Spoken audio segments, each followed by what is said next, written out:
Crabbish tendency. The non vegetarians living in the coastal belt will undoubtedly accept that crabs make one of the most delicious dishes. Once during my stay in Odisha, I visited the famous Chilika Lake and saw abundant species of crabs. Resultantly, the crab catching business flourished along the coastal area. Incidentally, I came across a crab vendor who stored a large number of little sea animals in a vessel. It was filled almost up to the brim but without a cover. The moment I saw it, I asked the vendor why he did not cover the vessel to prevent its escape. The vendor confidently replied that they could never go out, as if one tried to go out, the others would pull its legs and drag it down. This is the unique characteristic of crabs.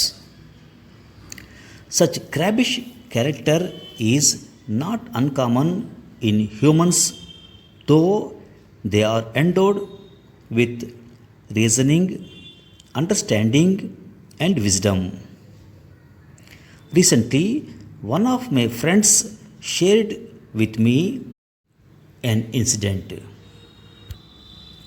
Once he was one of the contenders for the post of general manager in a reputed company along with his four other colleagues.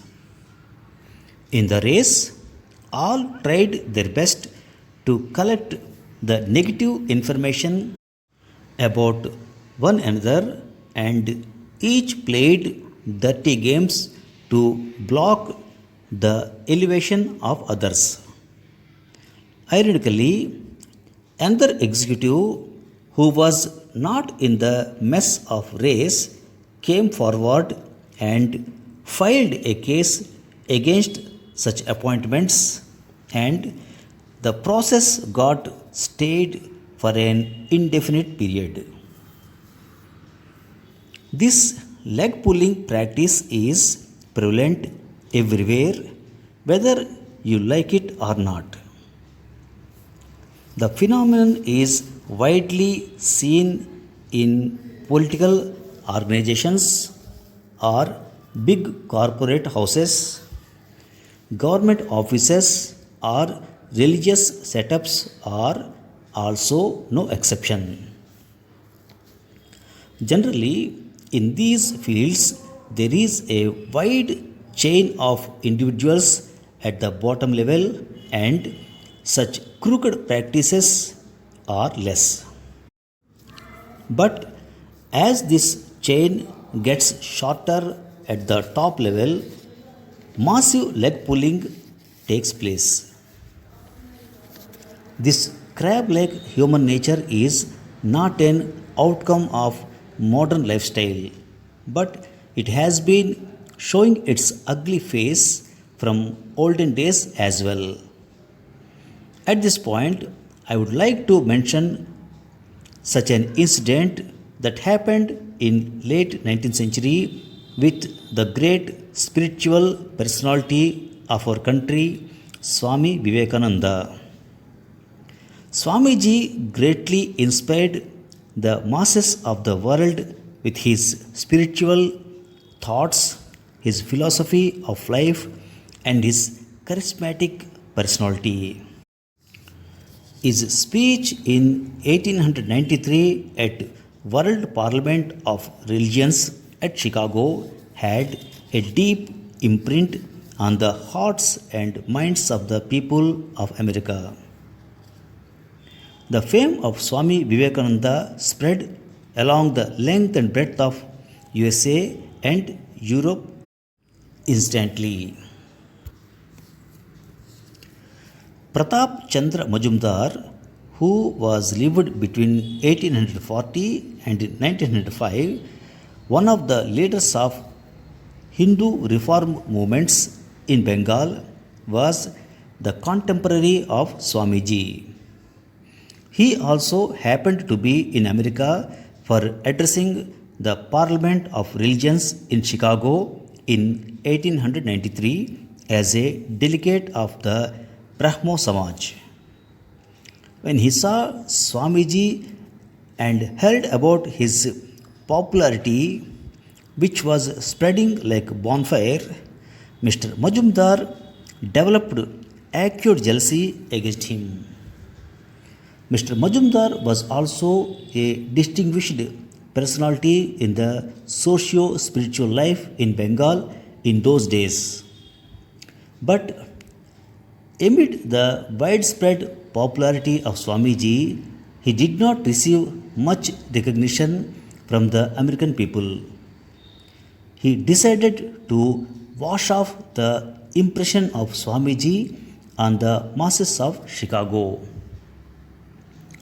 He left no stone unturned to defame him with his concocted stories about Swamiji before the high profile personalities of Chicago, including the chairman of General Committee of World Parliament of Religions, Reverend Dr.